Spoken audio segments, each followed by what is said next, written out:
Hi, I'm Dahlia. Hi, I'm Trisha. And in this video, we're going to show you how to set up MongoDB in a Docker container. We're going to be using IntelliJ IDEA. We decided to pair on this because I have a lot of knowledge about Docker and Trisha has a lot of knowledge about MongoDB from the time she worked there. So we're starting here. I'm sharing my screen. Trisha's going to show me how to do certain things with Mongo. We actually recently had to do this exact same thing. So Trisha, do you Right, want is to it? walk us through?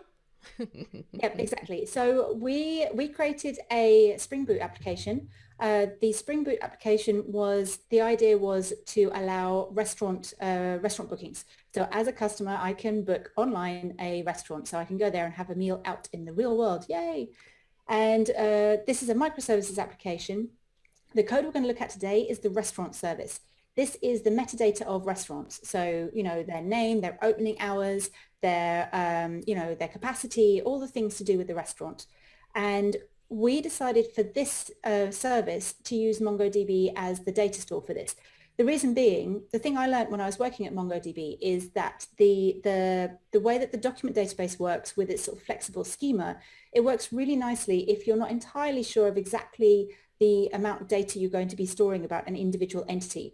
So for restaurants, for example, some of them you might just have like name and opening hours, and some you might have like name and opening hours and indoor capacity and outdoor capacity and smoking versus non-smoking. So this kind of flexible schema, it fits very nicely with the MongoDB way of working. So that's why we decided to use MongoDB for this service.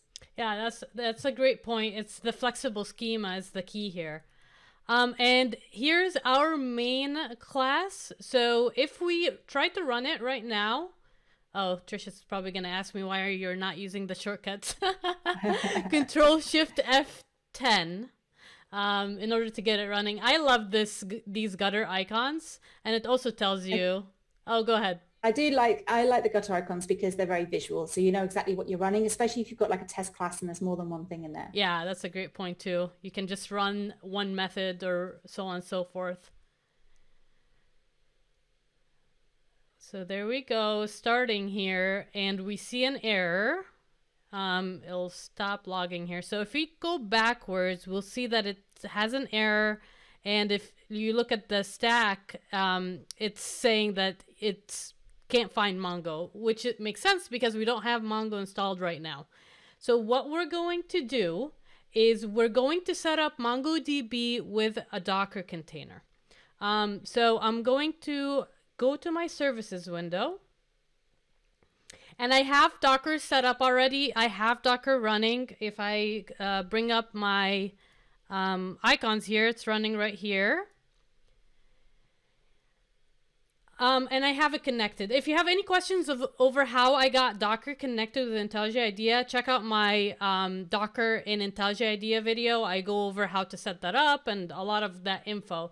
But for here, we're assuming that Docker is already set up and we're ready to set up MongoDB. So what I'm going to do is the first thing I need is an image. So we're going to pull a MongoDB image. So I'm going to start typing M. And actually, IntelliJ IDEA has auto-completion here. So I can just see the recommendations. Mongo comes up right away. I'm going to select that. And then I can leave this blank and it'll give me the latest. Or I can choose a version. So Trisha, do you have a preference on that? I like to use a version number, an explicit version number. The most recent one is 5.0.3, Okay. which is pretty new. That came out last month. Cool. And actually, if you're ever wondering about version numbers, you can also do control space and you'll see the versions here. If I start typing 5, so it can kind of narrow it down. 0. You said 3? 5.0.3. Perfect. So that's what we're going to do. And then we're going to click, not enter, but control enter. I always mix that up. And it's going to start pulling MongoDB from Docker Hub. If you already have the image locally, it won't take long because it's already on your system. But if you don't, like me, it's going to take some time. So now we cue the music. This is the world of video. We can speed this up if we want to. That is true. So you'll watch it speed up. All right, looks like that's done. So you'll find under images, the new image right here, and you'll see all the information about the image. All right, so now that we have the image, we can create a container from that image. So we're gonna right click on the image, click create container, which will bring up a configuration window. And in here, you'll see that the name of the configuration is set for us, the server is set for us, and the image ID is set according to what we right-clicked here. So what we're gonna do here is we're gonna set a name for the container. I'm gonna call it Mongo container. And then if you want to add any more options, you can click modify options and select the option you want to add. For me, I want to bind the ports, mainly because I need to publish the port that MongoDB is going to be running on. Otherwise, I will not be able to access it. And then Trisha can remind me of the defaults here. It's 27017. 27017. And we can set both of these to the same, but you don't necessarily have to do that. If you want to set it to a different host port, that's fine. And I explained some of that in the networking video that I made, mainly because a lot of people try to mess around with ports and they don't really understand what exactly it's doing. So I do have a networking Docker video that I talk about, you know, what you're doing here exactly. Which I found very helpful because I always struggle with ports. I'm like, which one is host and which one is container, or what are they supposed to be? So yes, do check out the video. The other thing you can do is also you can bind the mounts. So if you want the data to stick around after you delete the container, then you can bind your volumes. I'm not going to go into that or set it right now. You can look into that because for our dev environment, we don't necessarily want the data persisted. We're just in development right now. But if you want to set it, you can definitely do that in this window.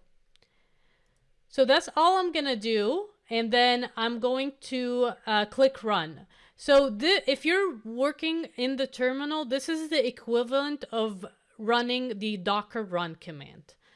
You can do that in the terminal, or you can set it in IntelliJ IDEA so that you can just keep running the config over and over and you don't have to run the same commands. So I'm going to click run. And is there a way to see what Docker command it ran when you did that, the equivalent command line? It used to show up in the config, and that was actually not there anymore. Let's see if it's there's a way to see it. It used to show up at the bottom here. Show command preview. That's a good point. Right there. Yeah, that's really helpful in case you also want to know, you know, how this would look like if you're running it from the terminal. Good point, Trisha. All right, so let's go back to the log. So there's a bunch of tabs that are associated with each container, and it has all the information about your container. So here, this is just the build log. So the process of building your container and what happened. It looks like it was created successfully. And this is the log of the process in the container. So this is the MongoDB log. And Trisha, I'm going to need your help here to decipher the log. What am I looking for? Everything in MongoDB is JSON. So everything's going to have like curly braces and inverted commas like that. But yeah, I would be looking hopefully for something which says the server started. Okay, let's search. I can't see what any of that is. Yeah, let's see if I can search. Look for the port number. Look for 27017. Oh yeah, let's do that. 17. There you go. So it's starting on that port. And then, all right. Then we've got a listening and waiting for connections. Yeah. Perfect. So once you see waiting for connections, you know it's ready and it's waiting for something to connect to it. Perfect. So that's the main log line that we look for there.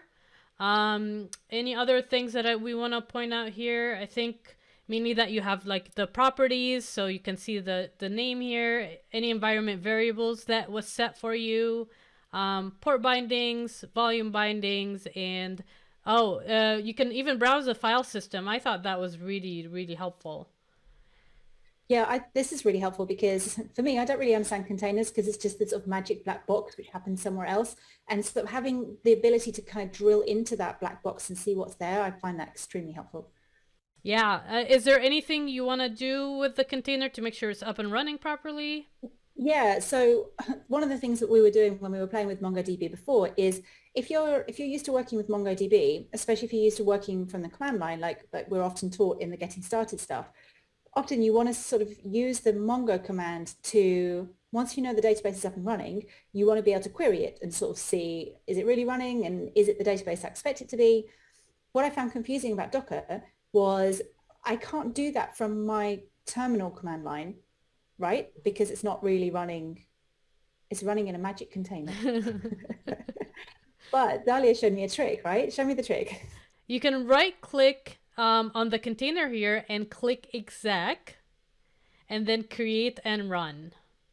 Right, so I want to run a command line command called Mongo, which is the REPL basically for MongoDB. So I should be able to run commands just from that. Give that go, see if it works. Is it just Mongo or Mongo Bash? You should be able to do it from just Mongo. All right, let's try it out. Let's see if it works. Ooh, that did work. Okay, cool. If you scroll up to the top of that. Yeah, let's do that. Then it's basically, it shows you're running the Mongo shell. So you basically, that's the same as if you typed Mongo from the command line and you are running a local MongoDB, and this is the shell that you'd normally see. Perfect. So then you can type stuff in here to have a look at what's going on. So the default, the first thing you want to check is show DBs. Okay. Just to see that you've got some databases. Semicolon. Oh, you don't need a semicolon. Who knew? So yeah, we've got a nice empty clean instance with basically no databases and no data in our admin databases, but it is there and it is working. Perfect. So maybe this is a good time to try to insert some data. Mm-hmm. Okay, so we're going to go to our restaurant controller and we're going to find the save restaurant method. So let's see, it's down here. Trisha showed me this really useful way. Go ahead. Before you click on that, let me explain what this is. So this is a Spring Boot controller. It's a RESTful controller. So what it does is it shows all the URIs that you would usually use a browser or an external service to call this service. So what Dahlia is going to do here is instead of using a browser to call these URIs, we'll use IntelliJ IDEA's built-in HTTP client to do that. So go ahead, click on that. Let's do that. And so we're doing a post request. We are running on localhost. And I have some JSON data, so y'all don't have to sit through us typing that out. So you're going to post an individual restaurant to the restaurant service. Yes. So let's run that and see what happens. So hopefully that works. Okay. Yay, response code 200. That's what we like to see. Yes. So that means everything went okay. So let's figure out if there's any restaurants. We could actually go to our let's see, localhost, and then let's do restaurants. All right, looks good. Except the other thing that I like to really check is how things look in the actual database. Actually, the Database Explorer is something that I always use. So let's set that up really quick. So what this is going to do is it's going to have a connection to MongoDB, and it's going to show you your tables right in IntelliJ IDEA. I like to see the data right there, so I like to always connect my database to IntelliJ IDEA. So let's do that. Data source from URL, and let's type in the URL.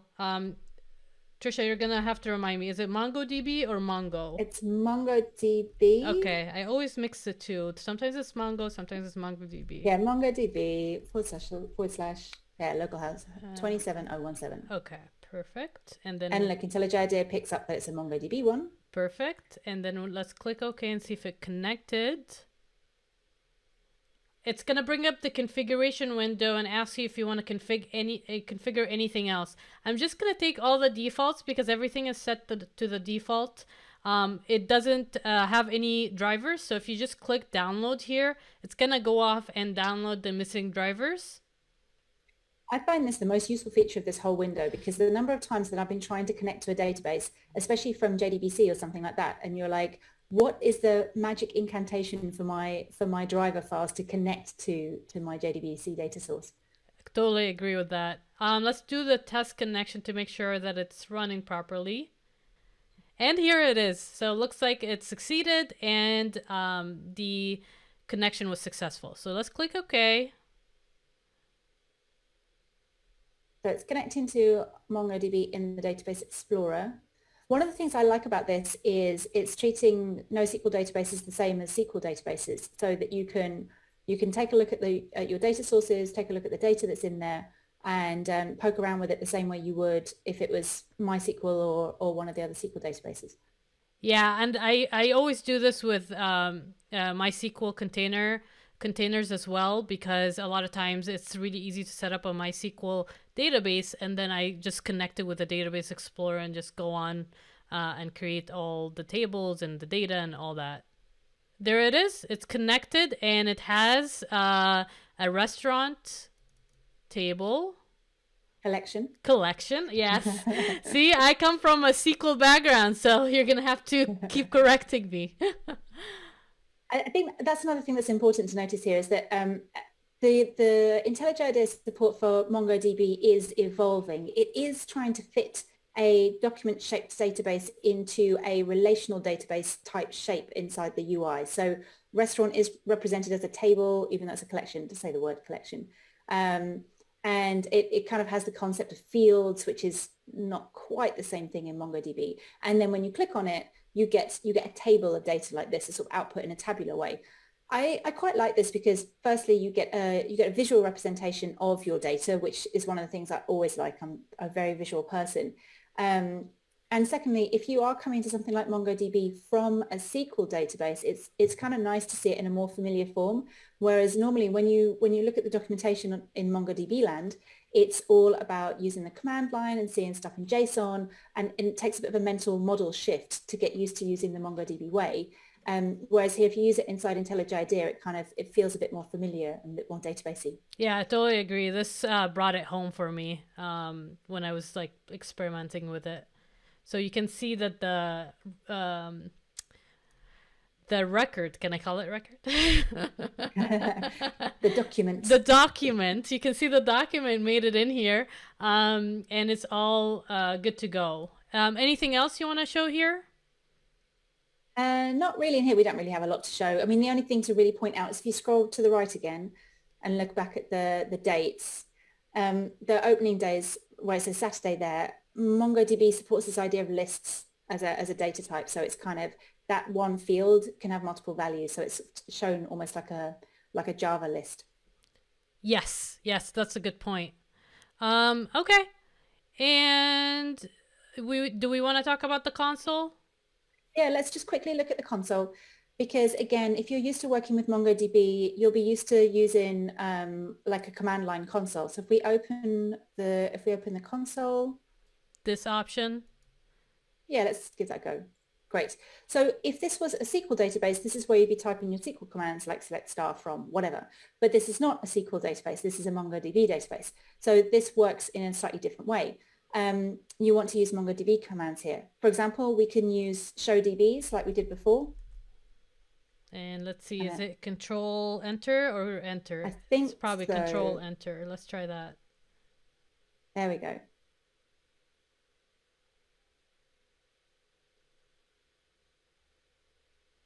Cool. All right. So yes, so you can see all the databases we saw before, admin, config, and local, but also the new one, test, which is where we ended up putting our test restaurant data. you can switch to using the test database by saying use test. All right. Now, here's one of the things I want to point out here. This is the way that IntelliJ IDEA does a whole bunch of console stuff. So you could, if you want to, you can run line 1 and line 3 or the whole thing. You can run the whole script if you like, or you just run the individual line. Oh. So I think if you use Control Enter, I think it will run just that one line. I think so. Actually, I noticed something. So you can do auto completion, code completion here, and it'll show you the different databases that you have. So that's really helpful. And then you can do, let's do Control Enter. Oh, it asks me which statement I want to run. So do I want to just run use test or all of it? Yes. So that's helpful. No, we're going to do use test. That's one of the things that makes this different from a terminal command line, in that instead of just doing like one line at a time, you can build up a set of commands and you can run all of them or run them individually. Cool. So you're already on DB test. That's useful. So one of the things I'd like to do is have a look at everything that's in the restaurant collection. So we're on the test database.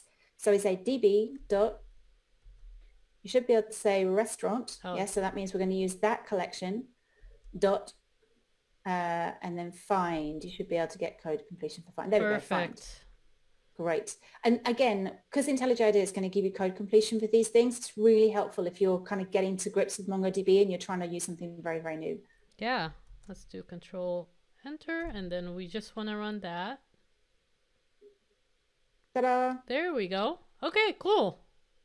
So looks like everything is running properly after we ran this locally. We wanted to run it with Docker Compose so that it's easier for everyone else on the team to get the app up and running. So we're going to show you how we did. We set up our application with Docker Compose so that it's both running with 2 Docker containers, not just one Docker container, which is the MongoDB one. So what I'm going to do is I'm going to create a Docker Compose file. So let's go to our project window. I'm going to Alt insert and then create a new file, and we're going to call it docker compose.yaml. Yes, add it. So FYI, we do have a Docker file already for the restaurant service. For the restaurant service. So what we did was we containerized our application using a Docker file. So we already have the Docker file. So if you have an application not running in a Docker container, you're going to want to create a Docker file or a Docker container for it using a Docker file. And I go into that in my Docker videos. But we already have it for this restaurant. So what we're going to do is we're going to create 2 services, one for the application itself and one for the MongoDB container. So first thing is we're going to set the version. And this is the file format version for Docker Compose. And then we're going to create 2 services. One is the MongoDB service. I'm going to just call it MongoDB. And then I'm going to tell Docker Compose what image to use for that service. And here I can also use code completion. So I'm going to start typing and I see Mongo came up.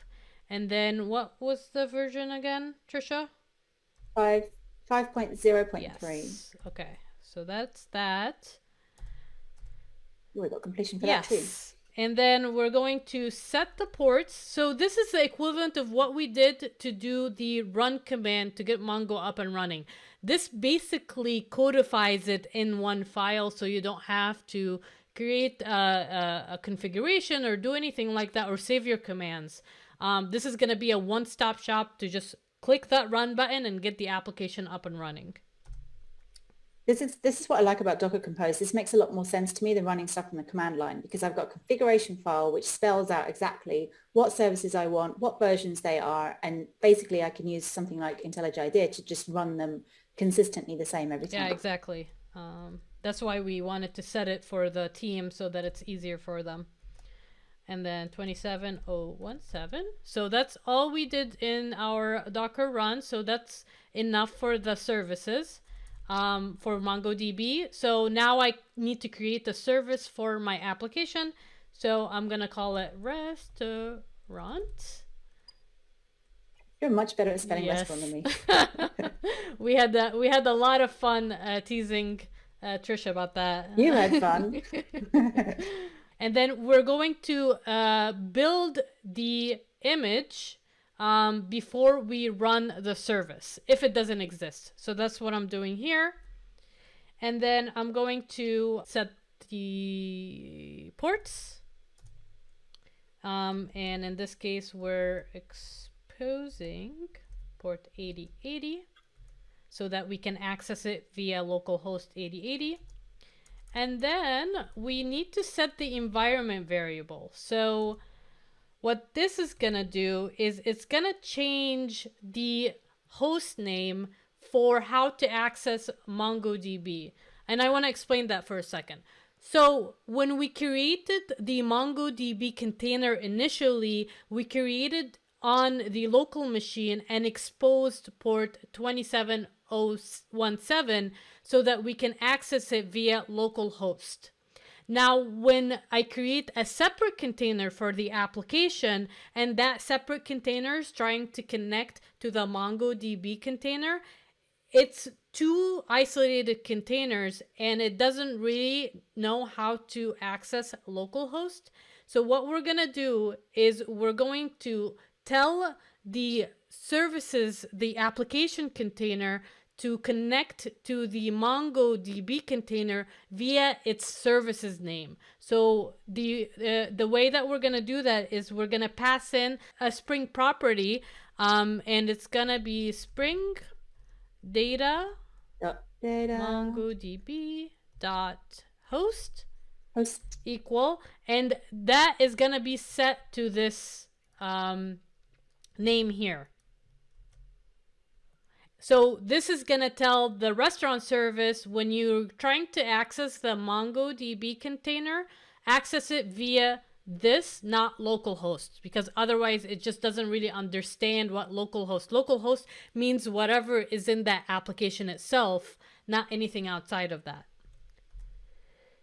And lastly, what I like to do is I like to add a depends on. That way, I can set MongoDB as a dependency so that that service starts first and then my restaurant service starts, because the restaurant service is not going to start properly if the database is not up and running already. And that's all we're going to need to do in the Docker Compose file. So now let's try to run it.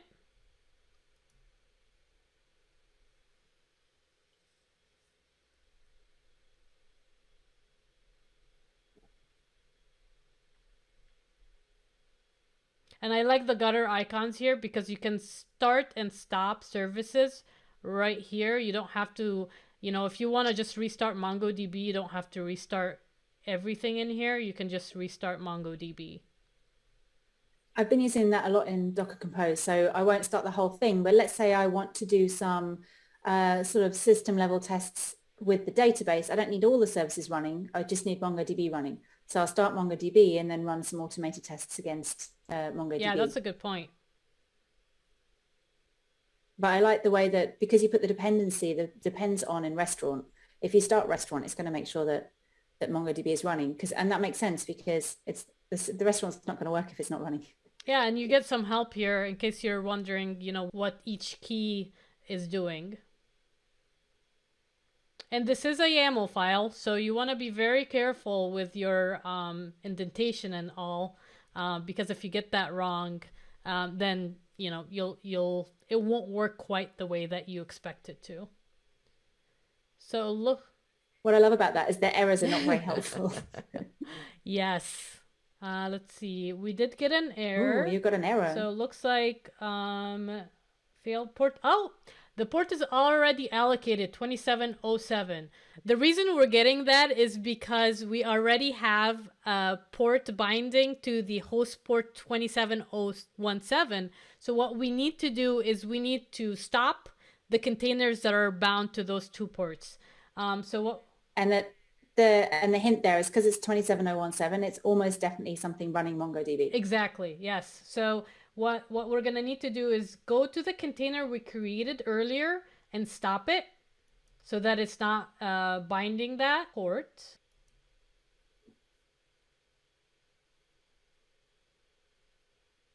And let's try that again.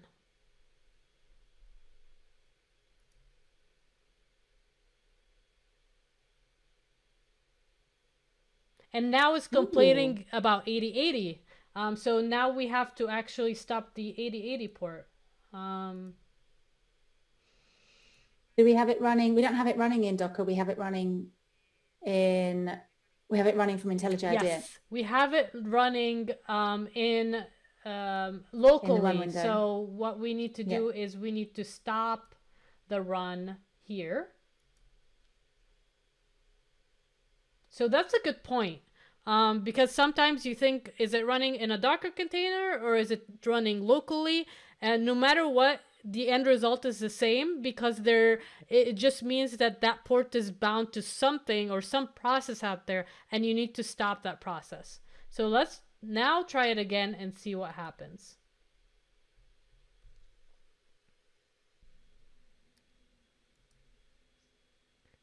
Looks like things are starting. So the way I like to look at it is I like to expand my Docker Compose node here, and I see the two services, my MongoDB and my restaurant. Under there, I see the container. So if I go to, I click it, I can still see the logs here. And I know Trisha told me that it was the 20. Scroll up a little bit. Let's see. All right, I'm going to search. It's so much easier that way. 2717. Searching through your containers. Yes, it is. So let's go back here. Let's do this, and we are going to try that again. 2717. So looks like it's right here. Waiting for connections. Yes, so that's working. And then if we go to the restaurant container, let's see if that is working. And it looks like the logs are pretty clean, so it should be working. Let's go ahead and go to the browser and interact with it. So I'm going to refresh. And it's empty this time. The reason it's empty is because we're not using the original container anymore. We're using a new container that Docker Compose created. So if we wanted to populate it again, we'd have to do the same thing we did last time, which is go to our restaurant controller, click on generate request, and then... Or you can reuse the one at the top of the file. Oh, good point. Yeah, if we scroll up, we can just click on that. Looks like it's 200. So if I go to the browser again and refresh, looks good. So it's running. So there's two ways of running your applications with MongoDB. You could do it from just a local application connected to your container, your MongoDB container, or you can set up Docker Compose and have two containers talking to each other. And that's all we wanted to show today. I hope you found it helpful. If you have any questions about, how to run Docker in IntelliJ IDEA or just Docker in general, I created a series that talks about Docker basics, like, what an image is, a container is, Docker Compose, networking, all that. And I have a specific video about Docker and IntelliJ IDEA in those video series. I'll link that in the description, and you'll find the playlist so you can go through all those videos and learn more about Docker. That's all. Thank you for watching, and thank you for joining me, Trisha. Thanks for having me. This is really fun.